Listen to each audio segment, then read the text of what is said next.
Great. So let's get going with today's kind of round table, guys. I think I'll ask everyone to just introduce themselves and introduce yourselves to the rest of the group. So if we could start with myself, which makes sense. My name is Rhys Thomas. I'm the Managing Director of WTT, a tax and legal firm. And we're focused on helping contractors with tax-related matters. Tom, do you want to introduce yourself? I'm Director of Tax Investigations at WTT Consulting, and I have been vastly embedded in the contractor industry for the last 5 years, both resolving legacy issues from the industry and trying to sculpt the future. Great. Chris? Morning, I'm Chief Executive of IR35 Navigator, specialist in providing IR35 assessments. Great. Bernie? I'm Bernie Payne. I am an independent legal and compliance consultant and support WTT and IR35 Navigator with a whole bunch of IR35 related and staffing related issues. Carla? I'm Carla Roberts. I'm Director of Legal Services at WTT Legal, which is a law firm. We deal specifically in contractor-related issues, but also assist clients and agencies with legislation relating to tax and employment and a whole remit of issues. So very busy at the moment. Yeah. Layla? I am a trainee solicitor at WTT Legal and work closely with Carla. Great. Louise?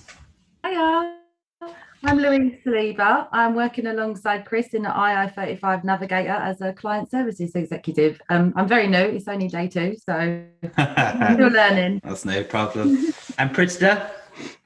Hi, my name is Pritida and I work for WTT and also work for IR35 Navigator on the communications and marketing. Great. So today we're going to have a chat around kind of post-Brexit considerations following the UK's departure from the EU. See, as we know, with the end of free movement following Brexit, there's going to be some inevitable consequences for the contingent workforce in terms of overseas workers being able to live and work in the UK without substantial administrative burden anyway, and of course for overseas clients engaging UK workers. The UK officially left the EU on the 31st of Jan 2020, and we saw a transition period over the course of last year, which has now ended. Along with it, the opportunity for UK workers to freely work across Europe. We've discussed on earlier roundtables the consequences of EU workers remaining in the UK, along with discussing more in depth around the points-based system and the need for agencies to be considering all sorts of things, like we've discussed statement of work provisions in order to meet the sponsorship license rules and the requirement to have a continuous stream of work if that's the case, the risk. And it's certainly the case that I know Carla and Layla have been speaking to lots of end clients around that and agencies around those provisions on statement of work. So it's something perhaps we can explore later, but the key today is really to discuss it the other way. We're looking at the appetite for UK workers operating in the EU, the restrictions there, and obviously it's inevitable that there are country-based restrictions as well. So we're not going to be able to go into the depth of administrative requirement for each country, but let's discuss around the appetite for EU end clients engaging UK workers. Let's discuss around the things that the UK workers need to be thinking about and how they can prepare themselves for that. Evidently, the most important of those considerations is going to be the IR35 reforms. It's the top of everyone's priority list, and where it isn't, it certainly should be.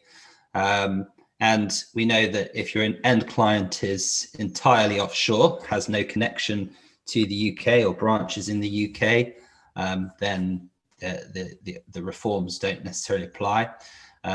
If, however, there is a branch, however small, in the UK, then those offshore end clients need to be considering the IR35 reforms. So I'm going to pass it over to the experts. Would anyone like to jump in first and consider around the importance of the, well, let's start with perhaps a refresher of the requirements for end clients in the EU, where they have a branch in the UK, for example. Would anyone like to take that? Yeah, absolutely. I mean, from a tax point of view, the IR35 legislation, as it stands, clearly looks to place the decision of the status onto the end client. Now, an end client who is overseas is obviously extraterritorial to the UK, and UK has very little power to enforce its rules on them.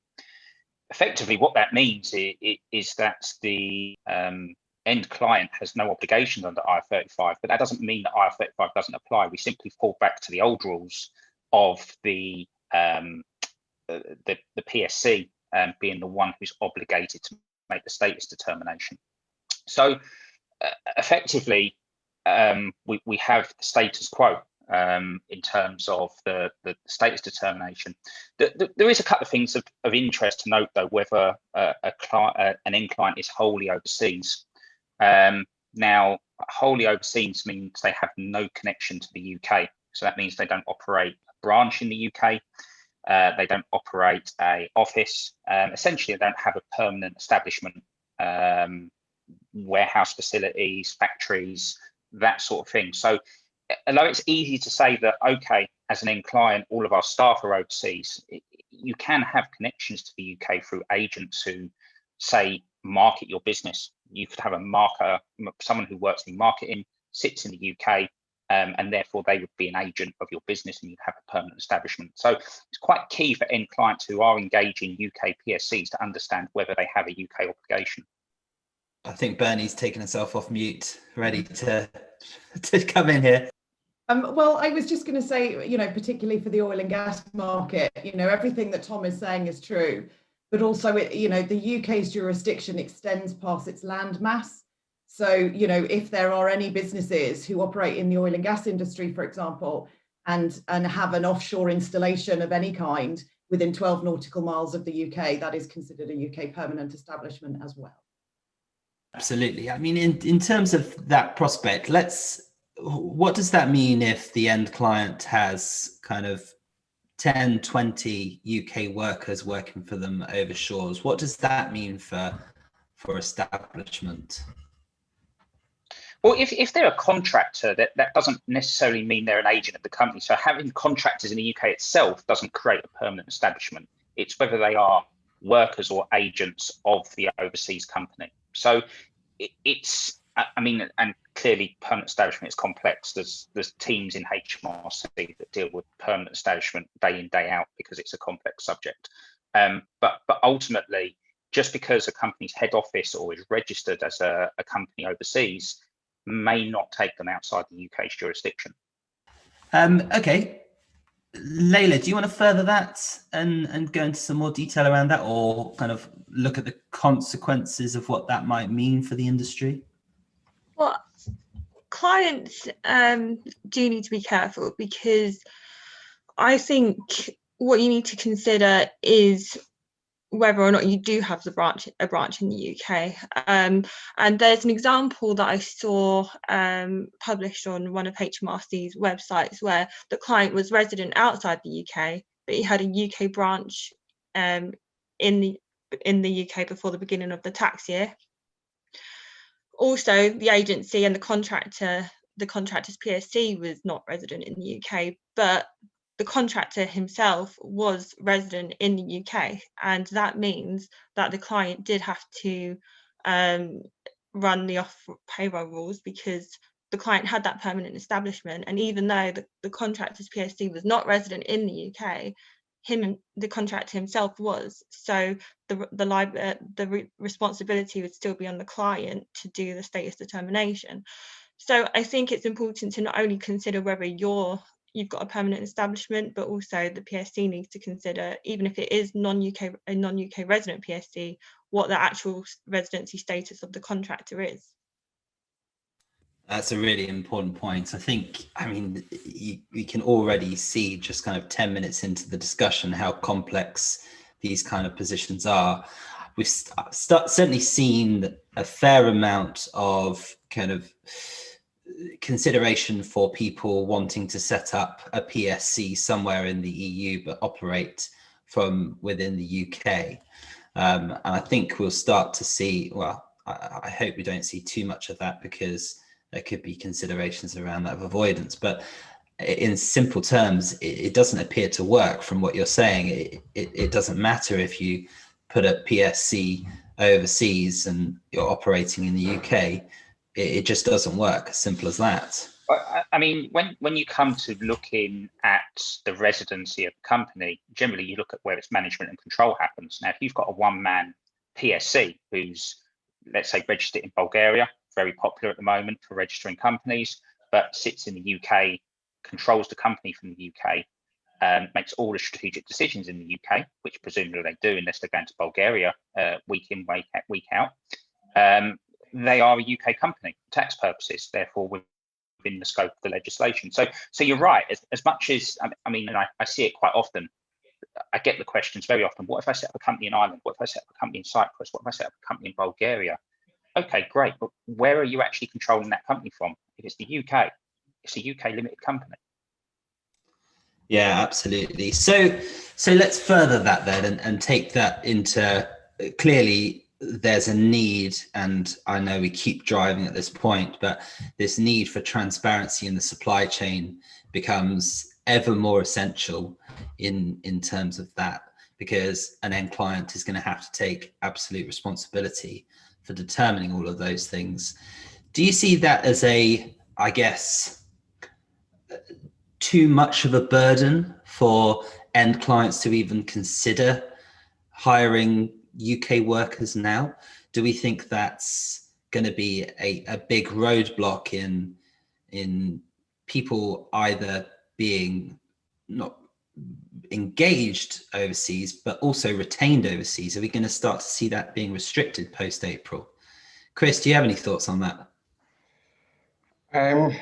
Yeah, I do. I think, well, I think what's evident from the conversation that we've already had this morning is that this area is highly complex, and obviously where there's confusion, I think there are going to be many companies that are just going to put this in the too hard box and think that this is quite difficult to navigate. But I think more than ever now, people need to take proper advice and look at the rules, in each country and jurisdiction that they're going to work in.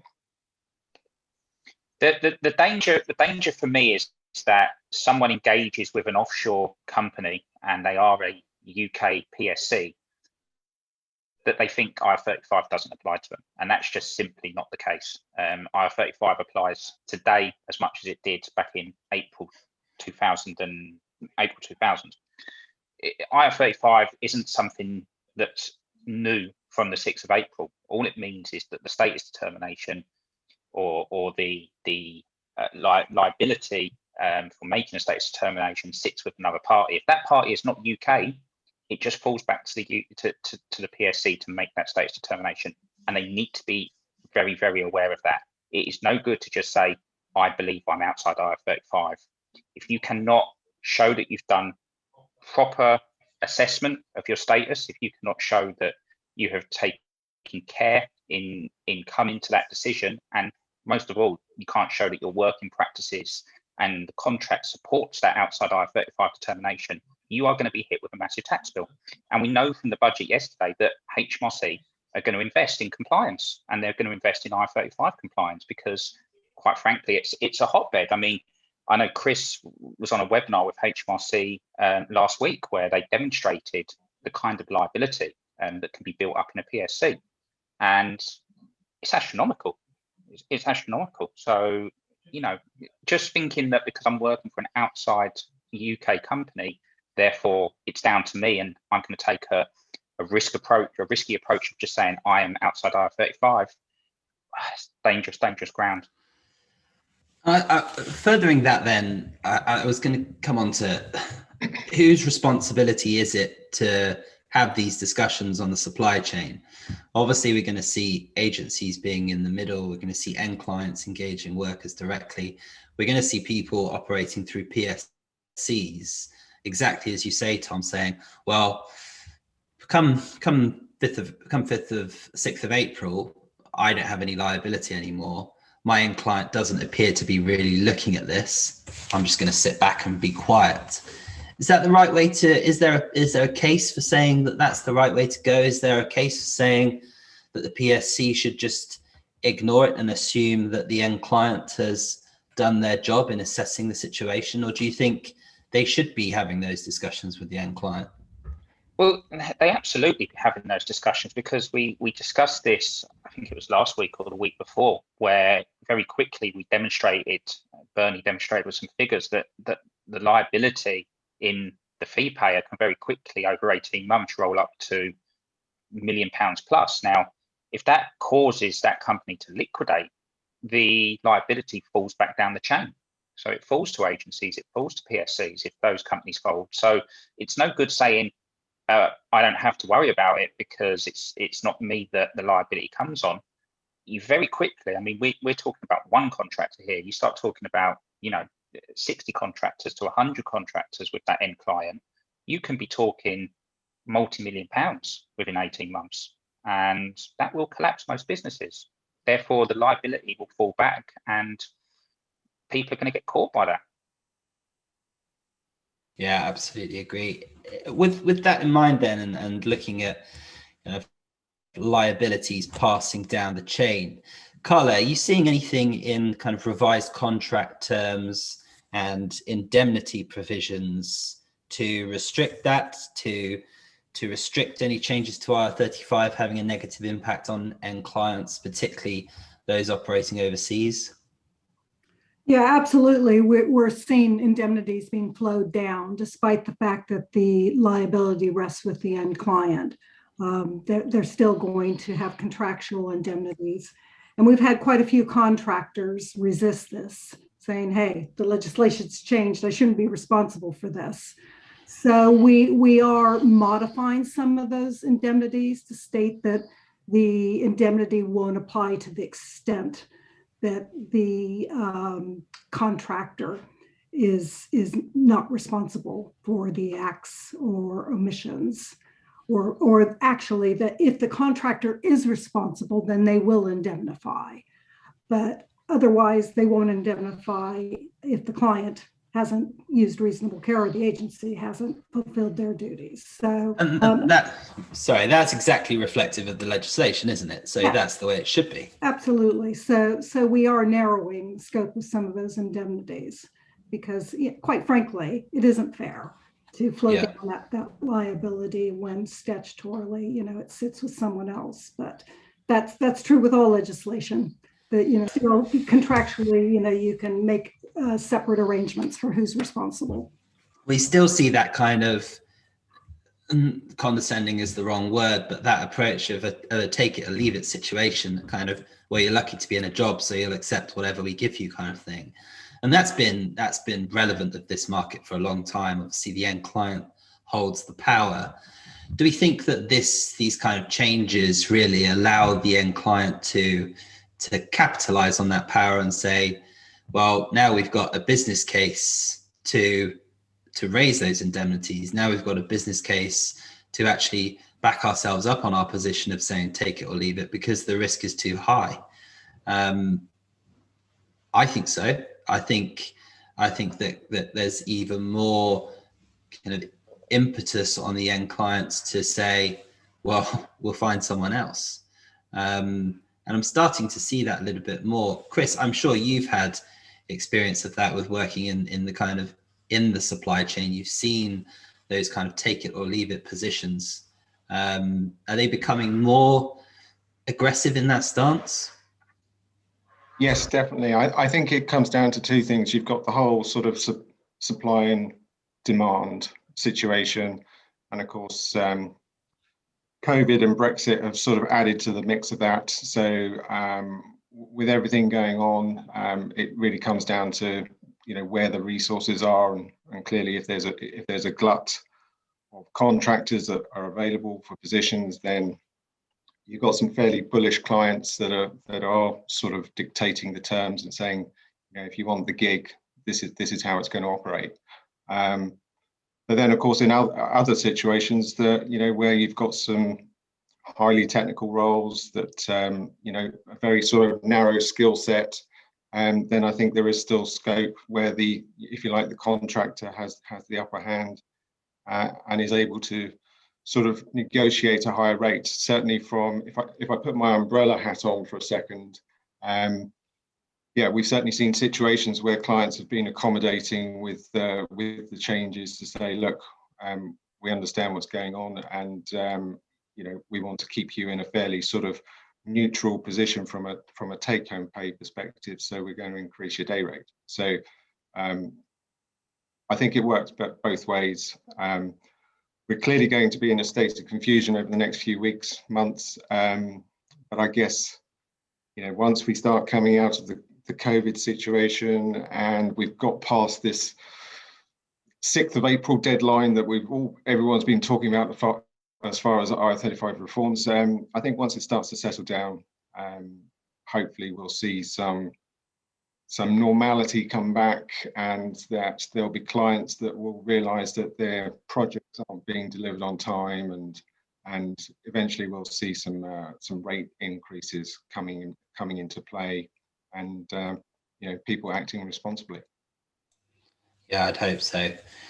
Okay, before we kind of look at the other side of that, we covered all of the kind of issues. We'll move on to what a kind of way out of that looks like. Is there any other points that anyone wants to raise or discuss or get some guidance on before we move on? No? Heads shaking. Good. Okay, so I mean, clearly there are other situations. We're going to be, as Chris has just touched on there's going to be fluctuations as a result of coronavirus and the obvious consequences of that. There's going to be fluctuations in the currency market, which see changes in pay for people working cross-border as well. But Bernie, I wonder if I could put you on the spot and just say, what's the blueprint here for end clients? And then I'll come on to perhaps Tom to say, what's the blueprint for contractors and workers of moving forward? Bernie, if I could start with you, what do you think a blueprint looks like in terms of end clients getting themselves ready where they're overseas? What does a blueprint look like for making sure that any UK workers they have on their books are engaged properly and minimize the kind of risk of compliance and financial risk on that? Well, I think obviously, you know, any company needs to take proper advice about whether they are impacted by the off-payroll rules, because as we've said, the question around residency and permanent establishments are much broader than people might think. So, you know, if they believe they are a wholly overseas company and therefore exempt from applying off-payroll rules, they really do need to be absolutely sure, you know, that is the case. And similarly, you know, they also need to think about if they do perhaps have a small branch, for example, within the UK, well, they may say, well, in that case, we're small because our only entity in the UK is small. So we're exempt under the small company exemption, even if we're not exempt under the wholly overseas exemption. But of course, the rules apply to the worldwide group, not to the group of companies sat in the UK. So I think it is all about getting the right advice to make sure that either you fall under one or or another of the exemptions, or you need to apply the rules. If you are in the circumstance that you need to apply the off-payroll rules, well, then obviously, you know, particularly for companies that do sit largely outside the UK and are managed and controlled from outside the UK, doing something like an IR35 status determination will be even more unfamiliar than companies who are based here in the UK. So again, you know, making sure if you do need to do assessments, that you use a really good assessment company to do that for you, because the investment for those companies to read through 20 years of tax tribunal outcomes in order to make an accurate and consistent status assessment, it's just not worth their while. So, Absolutely. you know, outsourcing that process, but to a good assessor who will do it correctly and accurately, you know, and ensure that reasonable care kind of on your behalf, well, that's going to be the best and most commercially viable approach for them, really. Excellent. Okay, coming over to you, Tom. What does a worker need to think about? A UK worker, let's take a standard, has been operating with a contract in, let's say, well, Germany's quite difficult rules, but has been operating with an end client operating in Germany, got PSC in the UK. What do they need to be thinking about? We need to shake this mental block of engaging with IR35. I said it earlier, IR35 is 20 odd years old nearly. It has not really changed in law. It's developed with case law, but really the actual premise behind it has not changed. Now we have an opportunity here. HMRC have effectively said, we're willing to leave the past in the past, but you need to be compliant in the future. And I think contractors need to see this as an opportunity and a watershed moment to say, okay, perhaps I have not given this the attention that I need to give this over the last few years of contracting. However, now, with these reforms, with the policing and the investment that HMRC are going to put into this, I now need to properly assess where I am, properly assess how I operate, not just in contractually, but also my working practices, and ensure that I am operating outside IR35, because the risk of doing so is just not doing so is just too great. And if that means engaging with specialists to provide SDSs, we've already said previously, CEST itself, I won't go as far as to say not fit for purpose, but I think we all know its limitations. Algorithms, where quite frankly, what you put into it is what you're going to get out of it. The only correct way of assessing your status is to have someone, if it's not yourself with the expertise, have someone with the expertise look at both the contractual and the working practices. And only then will you get a correct assessment. Only then can you be reliant on that. You've taken reasonable care, and only then can you have a defence against HMRC coming at you for what is a significant amount of tax in the future. And I think that's an important point as well, from having those disagreements as well. We haven't spoken properly around the disagreement process, which I appreciate isn't necessarily needed until the 6th of April either. So what we're seeing is a lot of contracts being issued before the 6th of April in an attempt to avoid that disagreement process kicking in. But how can you disagree with the position unless you've done your own analysis, unless you've done your own research, unless you've done your own assessment, unless you know why you consider yourself to be disagreeing with that process? You can't just go to them and say, well, I've worked on this basis for the whole of time. You can put forward a reasonable case for a disagreement by having the review conducted by an external reviewer, an expert in the field. And then if your end client comes to you and says, I've run the CEST tool, I think you're X, you can go back and say, well, I think I'm Y. A lawyer has reviewed my case, and these are the reasons. And that stands you in a very good stead. As you say, Tom, the CEST tool is, I mean, HMRC have said themselves, they won't see that reliance as reasonable care. So surely that has to be the way to go, is to take ownership of your decision, arm yourself with a determination, arm yourself with an understanding of the position, understanding of how the engagement needs to operate, an understanding of your own client, and then go to them and say, this is how it should operate, and you need my services, and this is how it's going to run, and take charge of the situation. We have to remember that IR35 isn't about what's in the contract. It looks at a hypothetical contract as if the intermediary was not in there, as if the PSC was not there. So if you created this hypothetical contract between the contractor and the end client, would that be one that was recognised as someone as a worker or an employee of that company and therefore is inside IR35?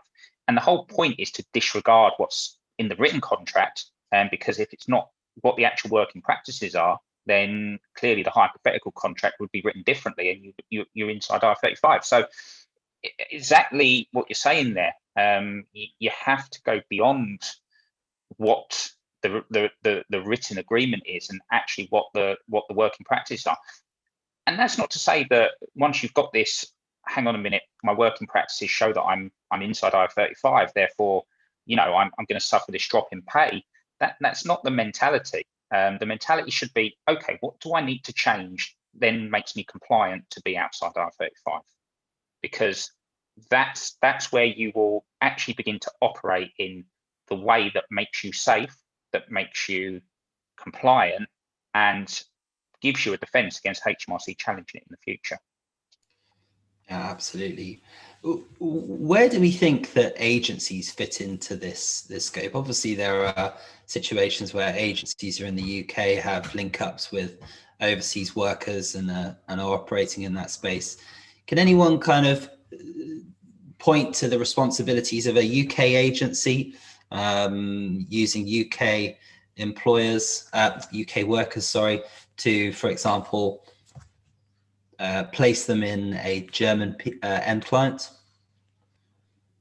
Well, one thing that I would say is, UK agencies do need to be a little bit careful if they're looking to supply UK workers to end clients based outside the UK, particularly obviously in the Eurozone.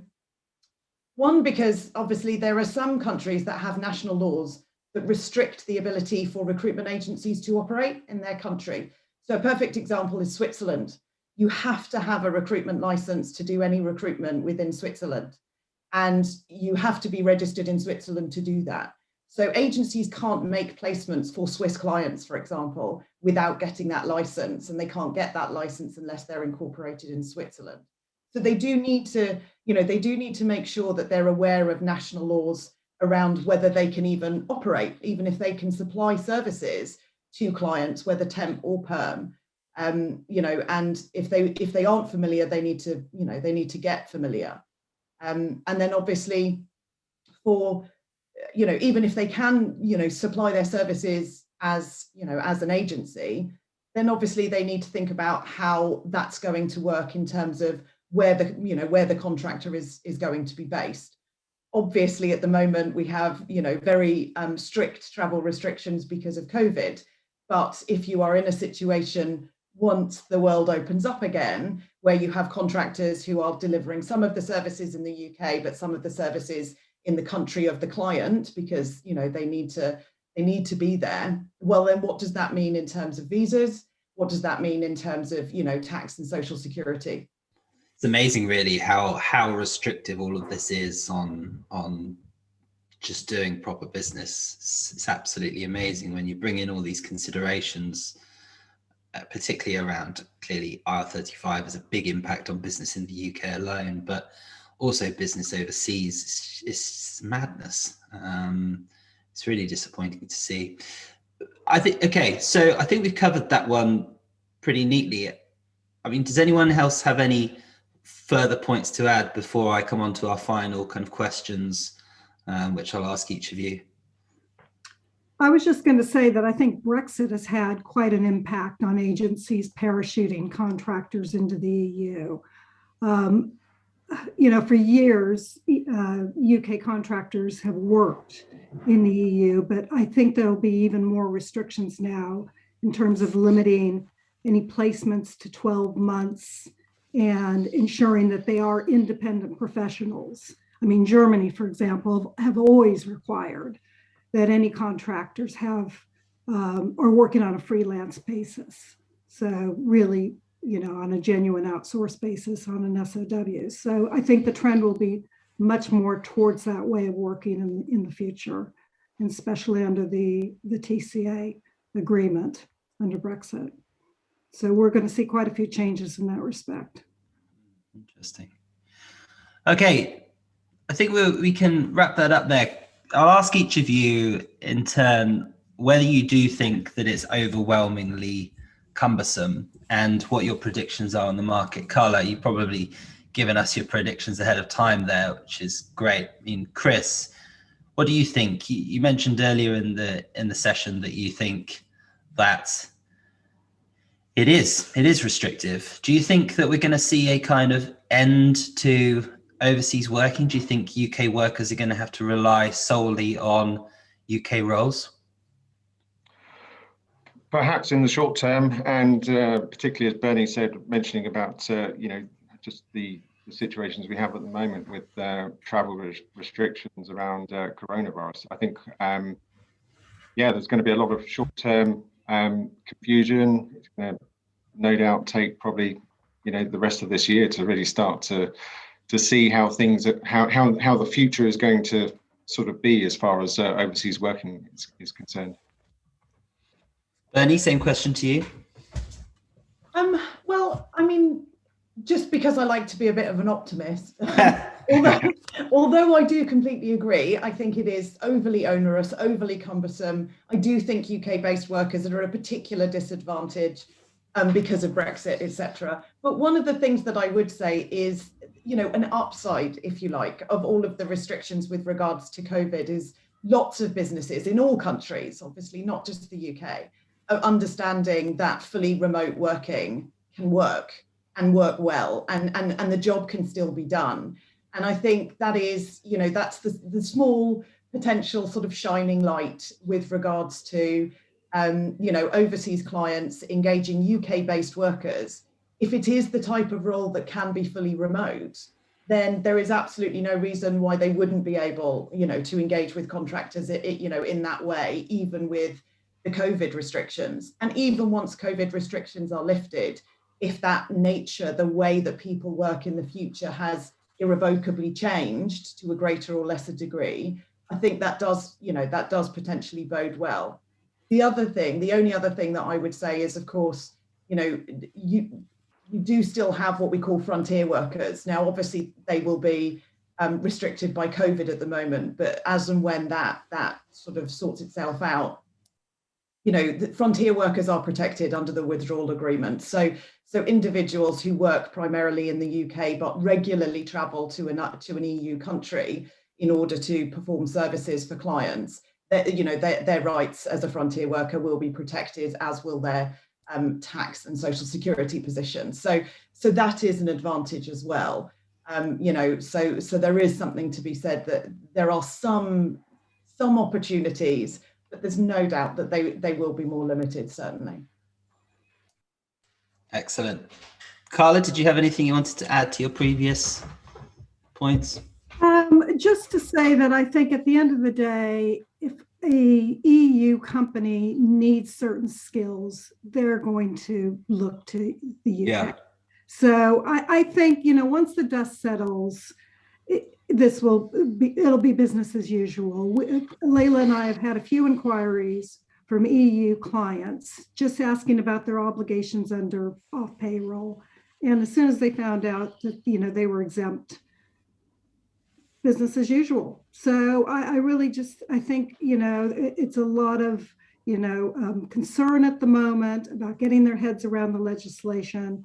But it's just like everything else, whether it's AWR, the working time regulations, or pension legislation, people get used to it and they'll have their systems and controls in place. Exactly. I think you spoke about that quite extensively last week on the session, that as much as we can get this stuff into business as usual, it's going to be a great thing. Yes, it's unnecessarily cumbersome and increases burden on end clients, but it's nothing unduly concerning that can't be dealt with. As Chris says, there's going to be a period of flux, whether that's short period, medium term, or long term, we don't know yet. But as many end clients as can be getting themselves ginned up on this, and I think there's a lot of delay on IR35, which we always see. And I know, Bernie, you've been speaking to a lot of people who are considering using CES tool just to get over the hump and then review the position in later in the year once everything's kind of settled down. I can completely understand that approach, given the year we've just had and the need for agencies and then clients to fight their way out of coronavirus issues. But I do think that the quicker we can get IR35 to a BAU stage is going to be great for all concerned, especially in this kind of realm where there's a lot to consider. I mean, the end client, things aren't going to change. You're not necessarily going to move your branch. So just work out your position early doors and then just crack on. Strikes me. Tom, is there anything you want to add? I'm going to keep up the positive theme that's been going on.